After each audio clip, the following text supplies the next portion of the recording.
8:24 on your Wednesday. With no end in sight to the government shutdown, investors are still operating somewhat in the dark. Morgan Stanley Managing Director Jim Spiro joins us this morning with a closer look at what's happening with the U.S. economy. Jim, thanks for being with us. Happy to be here. So we just came out of September, October, which are typically the dreaded months, but November, December are historically months that the market does a little bit better.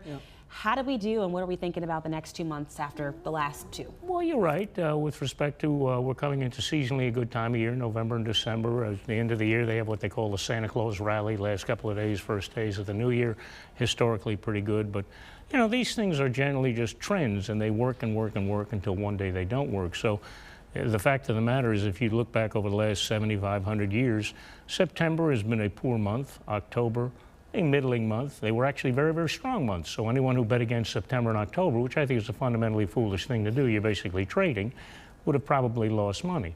By the same token, if you're sort of banking that we're going to have a big seasonal rally, maybe we will, maybe we won't.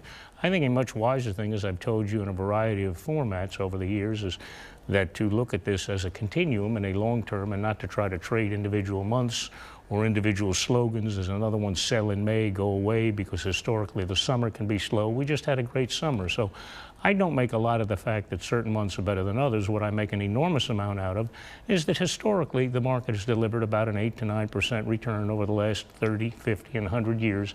And I think that's the proper construct in which to view these things. The month to month is an interesting anecdote, and that's about where I'd leave it. And Jim, we just saw the meeting between President Trump and Chinese President Xi Jinping for the first time in 6 years. They agreed to come out of that meeting with some sort of agreement on several issues. I guess, how do we expect the market to react to that meeting and what these two presidents agreed to?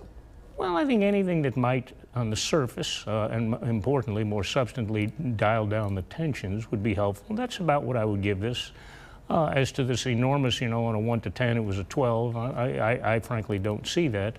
The Chinese agreed to make some further efforts, or to establish some efforts to reduce the flow of fentanyl, or the compounds that are used to make fentanyl, to relax for 1 year some of the rare earth restrictions. We're simply back to where we were several months ago, to purchase more soybeans. But the U.S. at the same time said they're going to relax some export controls and try to work on a couple of other areas together.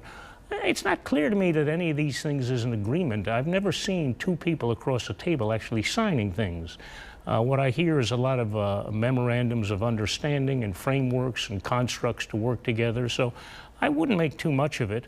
As I say, anything that might on the surface help a little bit is useful, but the days of bullying China are over. It's easy to bully Canada and Venezuela and Mexico.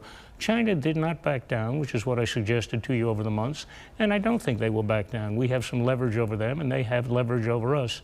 Unfortunately, we don't have the kind of hegemony that we had for most of the post-war period, and I think that's reflected in what we saw from the two presidents.